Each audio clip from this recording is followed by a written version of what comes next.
Ignore. Ignore করার একটা নিয়ম আছে। সাধারণত যার প্রতি আপনি দুর্বল, সে আপনাকে যত বেশি ইগনোর করে তাকে আপনি তত বেশি গুরুত্ব দিতে থাকেন। ফোন করেন, SMS করেন, ব্যাকুল হয়ে তার তরফ থেকে একটু রেসপন্স আশা করেন। কিন্তু মানুষ ততদিনে বুঝে যায় এই মানুষটাকে ইগনোর করলে বারবার আমার কাছেই ফিরে আসে, এর আর যাওয়ার কোনো জায়গা নাই।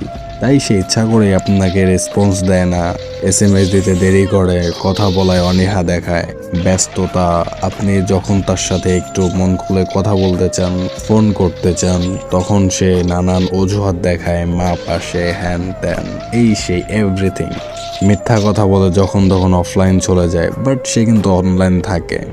এবার মজার ব্যাপারটা হলো, এই মানুষগুলোকে গুরুত্ব দেওয়া আপনি যখন বন্ধ করে দিবেন, আপনি তার লাইফ থেকে হারিয়ে যাবেন। আর কখনো খোঁজ নেবেন না, ফোন দিবেন না, SMS করবেন না, এভরিথিং টোটাল অফ।